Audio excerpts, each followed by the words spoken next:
Good morning बच्चों। The Holi Ganga में हम लोग अगला पार्ट देखते हैं। जहाँ हम लोग चले थे उससे आगे बढ़ते हैं।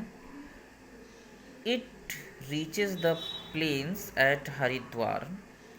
तो जो गंगा नदी है यह चलती हुई हरिद्वार के मैदानों तक पहुँचती है। In the plains it flows through many village and towns of India. तो इन द प्लेन्स और मैदान में इट फ्लोज बहती जाती है थ्रू मैनी विलेज मतलब कई गाँव से होते हुए and towns of India Bharat के जो शहर हैं, तो भारत के शहर गांव से होते हुए ये मैदानों में बहती रहती है। On both the side of the river Ganga, तो देयर आर ग्रीन फील्ड्स।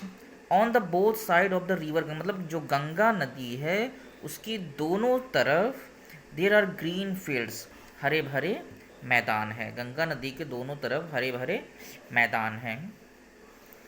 आगे चलते हैं बच्चों। Many other rivers join the Ganga in the plains. कई दूसरी नदियाँ मैदानों में गंगा को, मैदान में पहुँचती है गंगा नदी तो कई दूसरी नदियाँ वहाँ गंगा से मिल जाती हैं। The Yamuna and the invisible Saraswati meet the Ganga at Prayagraj. तो यमुना और जो अदृश्य सरस्वती, आप जानते होंगे सरस्वती का अस्तित्व तो नहीं है लेकिन लोग नाम जानते हैं।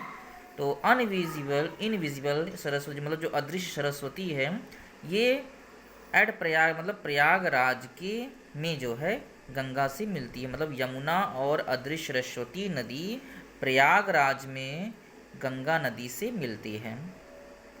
This meeting place of the three rivers is called Triveni Sangam. और ये जो तीनों नदियों का मिलन स्थान है जहाँ पे ये गंगा ये सरस्वती और यमुना नदी मिलती हैं उसको क्या कहते हैं? Triveni Sangam. It is the holy place called Tirthraj Prayag. और यह जो ये तीनों नदियों का संगम है ये एक पवित्र स्थान है और इसे क्या कहा जाता है? तीर्थराज प्रयाग कहा जाता है। Kumbh Mela at Prayag has gained international fame as the world's largest religious gathering of people. तो कुंभ मेला एट प्रयागराज, तो प्रयाग में कुंभ मेला लगता है और इस कुंभ मेले ने इंटरनेशनल फेम मतलब अंतर्राष्ट्रीय प्रसिद्धि अर्जित की है as the world's largest religious gathering of people. और यह किस लिए?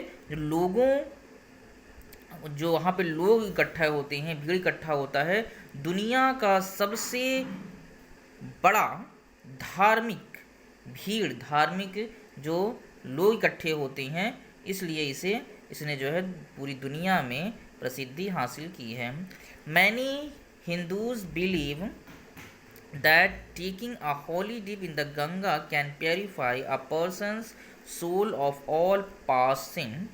तो कई हिंदू यह विश्वास करते हैं कि इस पवित्र नदी में डुबकी लगाने से, डिप मीन्स होता है डुबकी लगाना, गंगा नदी में डुबकी लगाने से प्योरीफाई मीन्स होता है पवित्र कर देना, धुल जाना। A person soul of all past मतलब जितने भी पुराने पास्ट मतलब जो पुराने पाप हैं वो किसी भी व्यक्ति की आत्मा के जो पुराने पाप है वो गंगा नदी में डुबकी लगाने से धुल जाते हैं। ठीक है बच्चों, आज के लिए इतना ही।